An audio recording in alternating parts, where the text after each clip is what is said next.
Subscribe my channel and press bell icon to get all notification. Hello students, आज हम बात करेंगे एक बहुत ही इंटरेस्टिंग टॉपिक की जो है pedigree analysis. So let's start our topic on pedigree analysis. In pedigree analysis, first of all we need to understand actually what is pedigree analysis. होता क्या है ये, पहले हम इसको समझने की कोशिश करेंगे, then we will discuss in detail. Pedigree analysis, like Mendel के एक्सपेरिमेंट्स हमने देखे कि मैंडल ने स्ट्रीट पी पे अपने एक्सपेरिमेंट्स करके इतने सारे रिजल्ट्स जनरेट किए and he published lots of rules and principles also. But is this possible that we can do such kind of process in human being? No, it's not possible. Human के अंदर इस तरीके के process करना बहुत difficult है क्योंकि वहां पे बहुत सारी प्रॉब्लम्स आती हैं. We will discuss about all this problems in details क्योंकि ह्यूमन एक एक्सपेरिमेंटल मॉडल की तरह यूज नहीं किए जा सकते. जनरेशन टाइम बहुत लंबा होता है. मैंडल ने पी प्लांट इसलिए सिलेक्ट किया था क्योंकि उसमें बहुत जल्दी ही उन्हें एक न्यू जनरेशन ऑब्टेन हो रही थी. बट ह्यूमन के केस में पॉसिबल नहीं है. ऑलमोस्ट 20 to 25 इयर्स अगर हम मिनिमम मान के चलते हैं, इतना टाइम एक जनरेशन को लेने में, ऑब्टेन करने में लग जाता है. और उसके बाद सिर्फ एक ही जनरेशन से तो स्टडी नहीं हो सकती, कई जनरेशन की रिक्वायरमेंट पड़ती है. So such kind of difficulties arises a new technique that is known as pedigree analysis. एक नई चीज इसको हम यूज करते हैं जिसे हम बोल रहे हैं पेडिग्री एनालिसिस. इसमें एक्चुअली किया क्या जाता है, to study the inheritance of any specific trait or any abnormalities. यहाँ पे trait कुछ भी हो सकता है. trait कोई beneficial trait भी हो सकता है, कोई general trait भी हो सकता है, या कोई disease भी हो सकती है. To study the inheritance of any specific trait into human being. This study is done for in a family is done for a overall 3 or 4 generation. This study is known as pedigree analysis and it is done in the form of family tree. आपने family tree देखा है, वैसे ही family tree की तरह यहाँ पे भी एक पूरा ट्री की फॉर्म में जनरेट किया जाता है जो 3-4 जनरेशन को शो करता है. And we study all the means generation for the inheritance of specific trait. That is known as pedigree analysis. तो अगर हम डेफिनेशन की बात करें, what is pedigree analysis, actually में पेडिग्री एनालिसिस है क्या, तो we can say that the analysis of a trait is a analysis of a trait in a family for 3 to 4 generation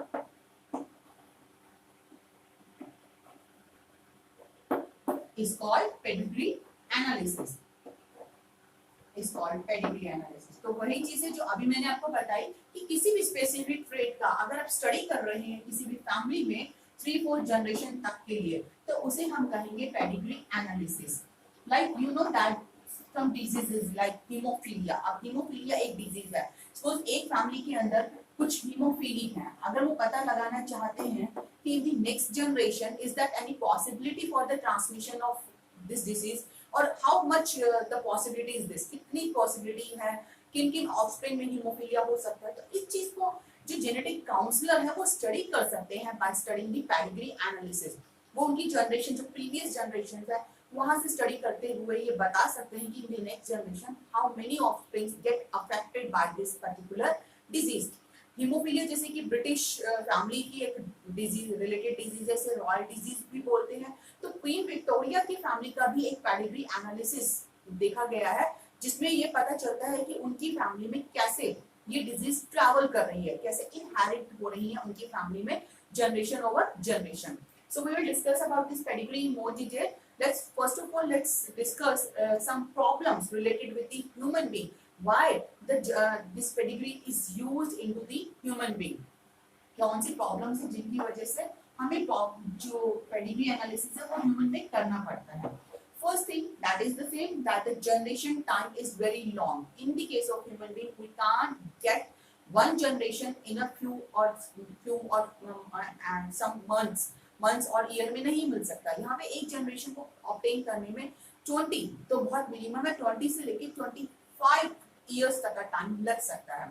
एक बच्चा है, बड़ा होगा, एडल्ट होगा, रिप्रोडक्शन स्टार्ट करेगा, then he will produce the next generation. तो इन सब में कम से कम 20 to 25 इयर्स का टाइम तो लगेगा ही. तो इसलिए हम कह रहे हैं कि that the generation time generation time is more, and बहुत ज्यादा है, हम लिख सकते हैं it's more than almost 20 to 25 years का जनरेशन टाइम होता है. Second drawback is that the number of offsprings formed in a family or by a couple is very less. अब यहाँ पे ये नहीं है कि ऑफस्प्रिंग जो है वो बहुत सारे ऑफस्प्रिंग्स प्रोड्यूस होंगे, 1 हो सकता है, 2 हो सकता है, 3 या 4. That is the maximum number that a family can produce normally. So we are talking about number of offsprings. जितने ऑफस्प्रिंग या जो उनके जनरेशन में बच्चे प्रोड्यूस हो रहे हैं वो बहुत कम होता है. Number of offspring for a couple is less, कम होंगे. एंड 3-4 जनरेशन चाहिए. सिंगल जनरेशन के अंदर ये जरूरी नहीं है कि वो इन ट्रेट जो है वो इनहेरिटर हो जाए, वो अपना इफेक्ट शो कर पाए. हो सकता है हमें एक जनरेशन के बाद सेकंड जनरेशन, थर्ड जनरेशन और इवन फोर्थ जनरेशन तक भी किसी स्पेसिफिक ट्रेट को स्टडी करना पड़ सकता है. So it's required that 3-4 generation should be there for the study of inheritance of any trait. So we can write 3 or 4 generations are required. इतनी generation तो at least चाहिए ही है. Next important problem is that the number of chromosomes in human being is very large. इतने chromosomes से related study जो है in human is large. अब इतने large number के chromosomes से 46 chromosome है we know, and all to study all the chromosomes and the inheritance of trait is not possible. That's why the pedigree is used. इसी वजह से pedigree use किया जाता है. So here we are discussing some important problems that why we prefer pedigree analysis. तो ये कुछ हमने trait देखते हैं, कुछ problem देखी है. One problem we can add, एक और problem है जो हम add कर सकते हैं, that is that any trait is not controlled by a single gene. या फिर one gene can control the many traits. एक ही gene जो है वो कई traits को भी control करता है. That could be also one problem in the study of this normal inheritance of genes. That's why we prefer the pedigree analysis in the case of human being. And the most important thing that is that due to the ethical point of view, human beings are not be used as an experimental model. हम human being पे directly experiment नहीं कर सकते, जैसे Mendel ने P plant पे किया. हम ह्यूमन बीइंग में ऐसे नहीं कर सकते कि हमने एक ट्रेट को, एक स्किन कलर के एक ट्रेट को दूसरे स्किन कलर के ट्रेट के साथ मीटिंग करवाई, देन ऑफस्प्रिंग प्रोड्यूस हुए, उसे दूसरे ट्रेट के साथ मीटिंग करवाई, देन ऑफस्प्रिंग प्रोड्यूस हुए, and we study the inheritance of this skin colour. This is not possible, you know. This is not possible because experimental model अगर हम human को use कर रहे हैं, it's not allowed as an ethical point of view. That's why we study the inheritance of gene by using the pedigree analysis. तो यहाँ हमने कुछ problems देखी हैं कि किन problems की वजह से या क्या requirement है that we should follow the pedigree analysis. Now let's take a look onto the advantage of pedigree analysis. क्या advantage है? By the studying of pedigree analysis, पूरी फैमिली का एक ट्री है, फैमिली ट्री सामने है जिसमें 3-4 जनरेशन शो की गई है, और किसी भी जीन का ट्रेट जो है वो कैसे, जो ट्रेट है वो कैसे इनहेरिट हो रहा है, ये सब पेडिग्री एनालिसिस में शो हो जाता है. तो by studying this pedigree analysis, any genetic counsellor can suggest that this particular trait will be present or absent in the next generation. अगर कोई पेरेंट्स है, वो सेम एग्जांपल, अगर कोई पेरेंट्स है and they want to know that in their next generation that specific trait will be present और not, तो वो जेनेटिक काउंसलर के पास जाते हैं. जेनेटिक काउंसलर उनकी फैमिली का पेडिग्री एनालिसिस स्टडी करेगा and then he can suggest them that कितनी चांसेस हैं कि उनकी नेक्स्ट जनरेशन में ये स्पेसिफिक ट्रेट प्रेजेंट रहेगा या एब्सेंट रहेगा. तो इस तरीके से हम कह सकते हैं कि पेडिग्री एनालिसिस बहुत इंपॉर्टेंट है in the genetic counselling and to show the effects or the possibility of the presence and absence of any specific trait in the generation. So that's about the general things related with pedigree analysis. Now we will discuss about some specific symbols. Pedigree analysis जब भी किया जाता है, एक हम family tree draw करते हैं. We never use words. वहाँ पे कोई word की form में नहीं लिखा जाता that this is affected male, affected female and their offspring. No, we don't use any words. We use some particular symbols in the pedigree analysis. So So now first take a look. Now let's see the important symbols which are used in pedigree analysis. Here you can see that this square shows the male. हमें जब भी इसमें mail show करना होता है, male parent या mail offspring show करना है, then we will use the square as a symbol. So male shows the square shows the male, whereas the circle it shows that this particular individual is female. Circle shows particular individual is female. And if you find such kind of sign, इस तरीके का अगर आपको sign नजर आ रहा है, it means that sex of this individual is not specified. It's unspecified sex. तो जहां पे भी कंफ्यूजन होगी वहां पे इस तरीके का सिंबल यूज होगा. Now next is if you will find this type of squares in means light shaded और empty. अगर इस तरीके की आपको empty दिखाई दे रहे हैं, then we can say that these individuals are not affected by any disease. या डिजीज की बात कर रहे हैं, हमेशा डिजीज की बात कर रहे हैं जरूरी नहीं है. We can study about the inheritance of any genes like earlobe की इनहेरिटेंस हम स्टडी कर सकते हैं, स्किन कलर की इनहेरिटेंस हम स्टडी कर सकते हैं. तो हम डिजीज वर्ड यूज नहीं करेंगे. We will use that this trait is effective in this particular individual. तो अगर आपको ऐसे लाइट कलर में दिखाई दे रहे हैं individual that is male and female, then we can say that the trait is not expressing itself. trait यहाँ पे express नहीं कर रहा. But if it is shown in dark color, या तो dark color का होगा या फिर shaded होगा. इस तरीके से अगर आपको किसी इंडिविजुअल को शो किया गया है, it means that the particular trait जिसे हम स्टडी कर रहे हैं, it's showing its effect. This individual is affected by this trait. तो यहाँ पे हम इसके लिए यूज करेंगे word that this individual is affected. तो जहाँ पे भी आपको अफेक्ट शो करना है पर्टिकुलर ट्रेट का, then we make it shaded or dark in color. Now next is to show the carrier. अब सबके सब नॉर्मल हो या अफेक्टेड हो जरूरी नहीं है, कुछ इंडिविजुअल कैरियर भी होंगे. तो जो कैरियर होंगे उन्हें हम शो करते हैं बाय मेकिंग अ डॉट. बीच में हम एक डॉट बना सकते हैं या कुछ और वेरिएशंस भी यहाँ पे देखने को मिलती है. कुछ में आपको इस तरीके से क्रॉस भी दिखाई दे सकता है in the case of females also, or you can find the half shaded portion या फिर half shaded portion दिखाई देगा. अगर इस तरीके से सिंबल यूज किया गया है, it means that these individuals are carrier of the particular trait. They are carrier. They are not affected. They are not normal. They are carrier. Carrier की तरह काम करेंगे. Now this I think this is clear to you. Square means male, circle means female, and if it is found in the normal light color, then they are normal male and female. When they are found shown in the shaded or the dark color, means they are affected male and female. This is affected male, this is affected female, and this is carrier male, and this is carrier female. So this is about these symbols. Now let's take a look on these all. यहाँ पे एक mail को एक female के साथ एक line के साथ एक horizontal line के साथ शो किया गया है. This line shows that the mating is done between these two individuals. इन दोनों के बीच में mating हुई है, intercourse हुआ है. So we can show that this horizontal line shows mating between these two individuals. Now let's come on to the next. In these symbols, यहाँ पे आप देख सकते हैं these two individuals, one male, female, दोनों के बीच में मेटिंग हुई. और मेटिंग के बाद ये जो वर्टिकल लाइन दिखाई गई है, this vertical line with this horizontal line, it shows their next generation. It shows their next generation, their offspring. तो ये दो पेरेंट्स हैं जिनके बीच में मेटिंग हुई. मेटिंग के बाद the next generation is produce. These are their offspring. ये इनके ऑफस्प्रिंग है, ये इनके बच्चे हैं. And these number of offspring are shown from left to right according to their birth. Suppose ये तो पेरेंट्स हैं जिनके मेटिंग के बाद थ्री चाइल्ड प्रोड्यूस हुए, थ्री चिल्ड्रन प्रोड्यूस हुए. These are the three children. One is girl, second boy and third is boy also.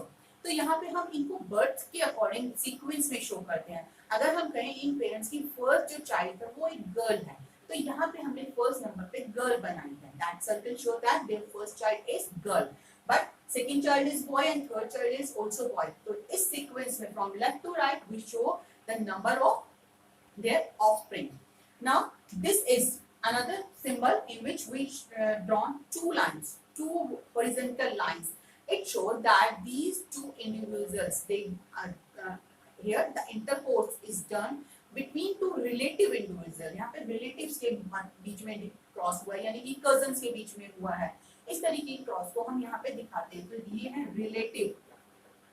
Meeting between relatives. तो यहाँ पे जो मीटिंग हो रही है वो हो रही है रिलेटिव्स के बीच में। Okay, this is parents with offspring, ये है parent with offspring.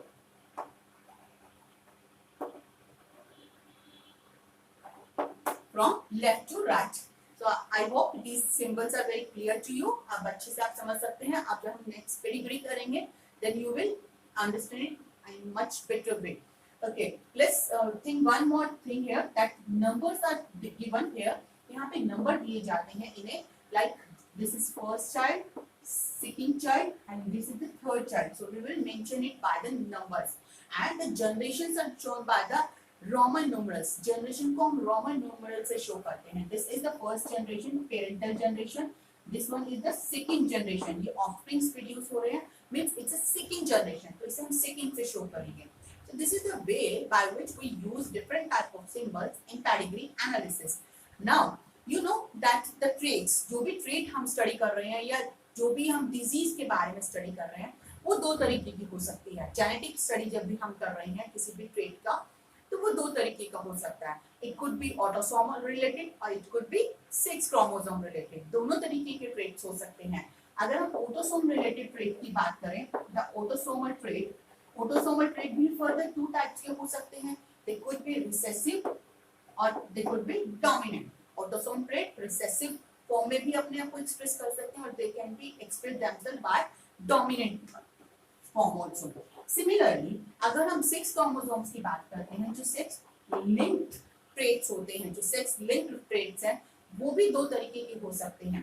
Sex linked की अगर हम बात करें, they could be also two types, that is recessive and dominant, recessive और डोमिनेंट।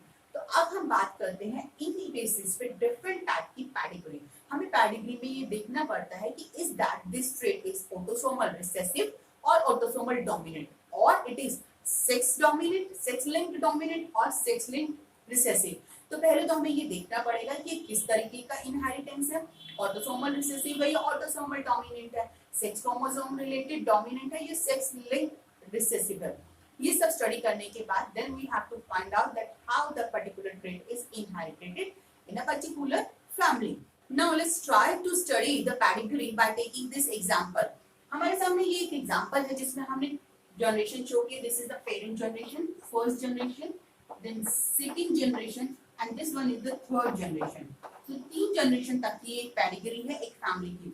इसमें आप देख सकते हो कि these two are the parents and this is the female and female is affected female. Female is affected whereas the male is normal male. दोनों के बीच में मीटिंग हुई है and by the meeting they produce 4 offspring. इनके 4 offspring हुए हैं। First is normal girl, first normal girl है, second boy है, फिर third boy and fourth is also boy. यहाँ पे ये जो एक और आपको दिखाई दे रहा है, दिस स्क्वायर, ये लाइन और ये जो स्क्वायर है, this is not child of these parents. ये इन पेरेंट्स के चाइल्ड नहीं है। आप ये नहीं कह सकते कि इन पेरेंट के 5 किड्स हैं, 5 चिल्ड्रन हैं। No, this is the outsider. इस गर्ल की जो मीटिंग हुई है या इस गर्ल की जो मैरिज हुई है वो इस नॉर्मल मेल के साथ हुई है। तो इसे जो हमने शो किया है, these are the outsider, they are not related with these parents, ये इन पेरेंट्स से रिलेटेड नहीं है। So in this pedigree we can say that the mother is affected and father is normal, and we can see that mother से ये जो trait है ये next generation में बेटे को भी मिल रहा है और बेटी को भी मिल रहा है। It's transmitting into the girl as well as in boy, दोनों में ही ट्रांसमिट हो रहा है, और यहाँ पे गर्ल से गर्ल को ट्रांसमिट हो रहा है। तो इस तरीके से देखने से हमें आइडिया लग सकता है कि in this pedigree both girl and boy or we can say male and female are equally affected, दोनों ही equally affected हैं। तो इस तरीके का ट्रेट कहलाएगा ऑटोसोमल ट्रेट। ये ट्रेट होगा ऑटोसोमल बिकॉज यहाँ पे चांसेस जो हैं वो गर्ल और फीमेल, मेल और फीमेल दोनों के ही हैं इक्वली अफेक्टेड होने के। ऐसा नहीं है कि सिर्फ मेल को अफेक्ट कर रहा है या सिर्फ फीमेल को अफेक्ट कर रहा है। अगर ये सेक्स लिंक होता तो हमें ऐसा देखने को मिलता, बट यहाँ पे गर्ल, मेल और फीमेल दोनों ही अफेक्टेड है। That means it's a autosomal trait, ये ऑटोसोमल है। अब बात आती है पता लगाने की ये डोमिनेंट है या रिसेसिव है। वो हम कैसे पता लगाएंगे? If the trait skips any generation, अगर कोई भी ट्रेट अपना इफेक्ट किसी जनरेशन में स्किप कर देता है, मान लीजिए पेरेंट्स में वो ट्रेट प्रेजेंट था, अफेक्टेड मेल गर्ल मदर थी, बट नेक्स्ट जनरेशन जब हो रही है वहां पे वो ट्रेट अपने आप को एक्सप्रेस नहीं कर रहा, it's not able to express, वो डिजीज वहां पे शो नहीं हो रही है, ट्रेट एक्सप्रेस नहीं कर रहा, but in next generation it is expressing, कहीं ना कहीं तो करेगा, तो नेक्स्ट जनरेशन में एक्सप्रेस कर रहा है। इस तरीके का trait which skips the generation, it's not could be a dominant trait, तो डोमिनेंट ट्रेट नहीं हो सकता। Dominant trait never miss any generation.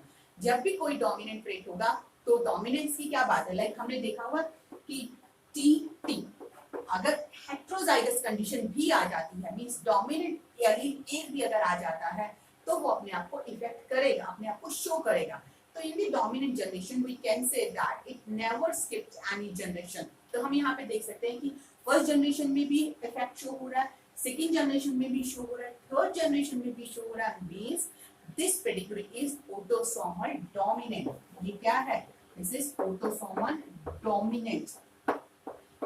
ये तो हुई आइडिया लगाने की बात कि कैसे आप पता लगाएंगे कि ऑटोसोमल डोमिनेंट है, ऑटोसोमल रिसेसिव है, या सेक्स लिंक्ड डोमिनेंट या रिसेसिव है। इस तरीके से हम पता लगा सकते हैं अगर मेल और फीमेल दोनों में इक्वली डिस्ट्रीब्यूट हो रहा है means it's autosomal, and if it's not living or skipping any generation means it's a dominant. अब बात आती है इनके जीनोटाइप का पता करने के। यहाँ पे आपको एक फेनोटाइपिकली एक्सप्रेशन आपको शो हो जाता है, आपको आइडिया लग जाता है कि मेल है, फीमेल है, अफेक्टेड है कि नॉर्मल है। बट अगर आपको जीनोटाइप पता करना होता है then you have to use some this type of symbols. आपको यहाँ पे एलील्स शो करके, इनके सिंबल्स शो करके ये पता लगाना होगा कि क्या जीनोटाइप है किसी भी पर्टिकुलर में।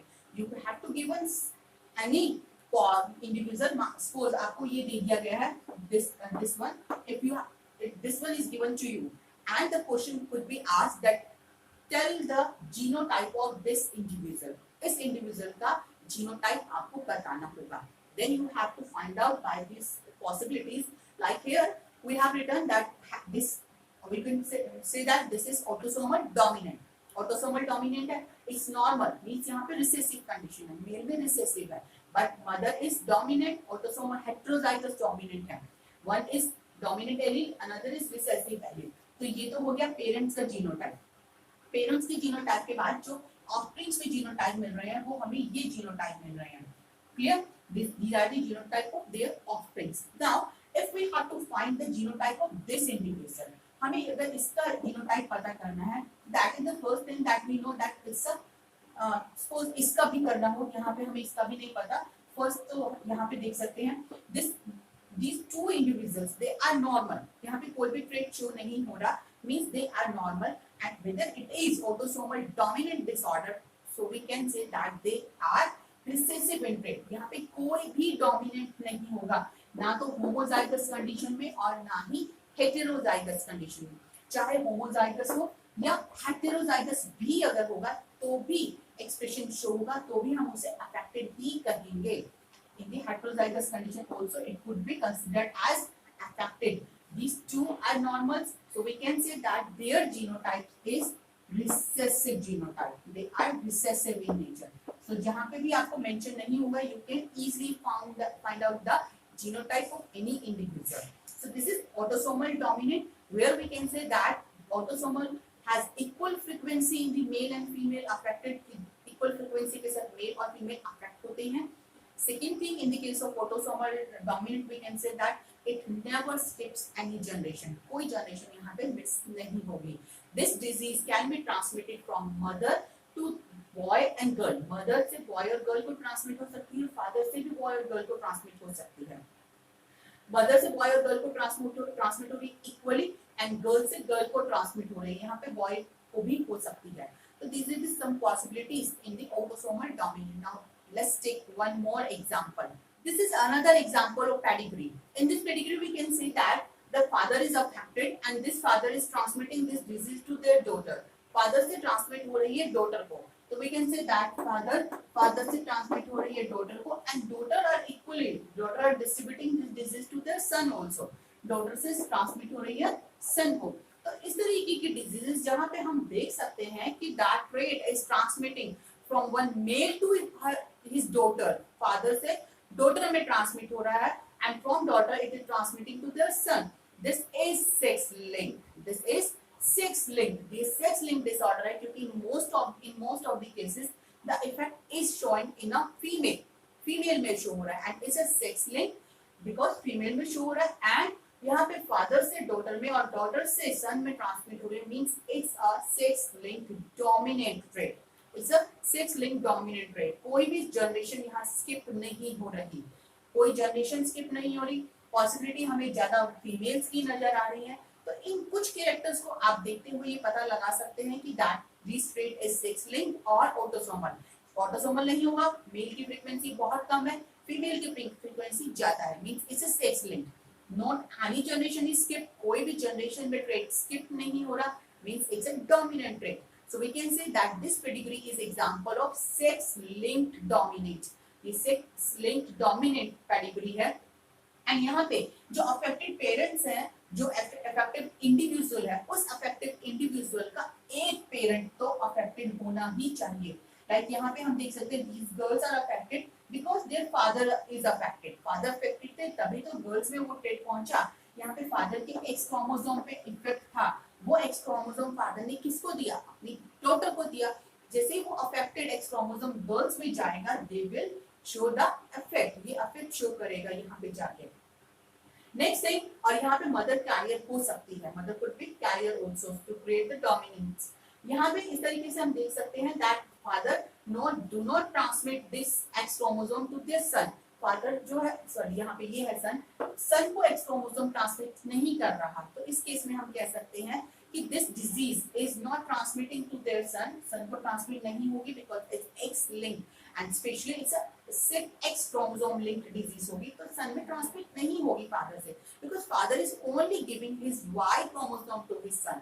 Is never gives his X chromosome to his son so this is example of sex link dominant अगर ये रिसेसिव ट्रेट होता तो यहाँ पे हमें कुछ जनरेशंस में ट्रेट शो नहीं होता विद वन और टू जनरेशन कहीं कहीं किसी जनरेशन में कुछ कैरियर भी हमें दिखाई दे सकते थे जहाँ हम कह सकते हैं कि अफेक्ट शो नहीं हो रहा but they are carrier they are transmitting the particular gene from one generation to another generation उस तरीके के केसेस में हम फाइंड आउट कर सकते हैं कि वो एक्स लिंक्ड है बट ये सेक्स लिंक्ड है but it's a recessive trait so these are the some important points by which you can identify the genotype of any individual and you can analyze that this particular pedigree is which kind of it is it sex chromosome linked or is it autosome linked or it is dominant or recessive by making lots of practice you will be perfect बहुत सारी practice करेंगे हम लोग ताकि आप लोग इसके साथ और ज्यादा expert हो सके pedigree को study करने में that's all about the pedigree analysis